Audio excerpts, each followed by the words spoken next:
શું તમારા લગ્નમાં વિલંબ થઈ રહ્યો છે? તો આ સરળ ઉપાય અવશ્ય કરવો, જે કરવાથી તમારા લગ્નમાં વિલંબ થતો અટકશે.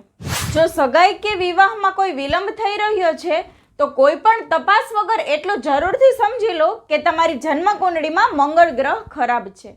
કેમ કે મંગળ ખરાબ હોય તો લગ્ન થવા નથી દેતો, અને જો મંગળ તમારો સારો હોય તો લગ્ન થવાથી કોઈ રોકી નથી શકતું, અને ખરાબ હશે તો લગ્ન કોઈ કરાવી શકશે નહીં.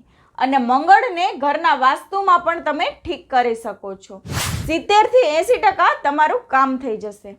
દક્ષિણ, પશ્ચિમ અને દક્ષિણ પૂર્વ આ 3 દિશાને બરાબર રાખો. કઈ રીતે? તો આ 3 દિશામાં પાણીનું લીકેજ ના હોવું જોઈએ, અને આ 3 દિશામાં બ્લુ કલર ન રાખવો જોઈએ. આ 3 દિશામાં ક્યારેય જૂતા મૂકવાની આદત ન રાખો, અને આ દિશાઓમાં ગંદકી ન ફેલાવો. તેનાથી તમારો મંગળ સારો થઈ શકે છે. જય માતાજી.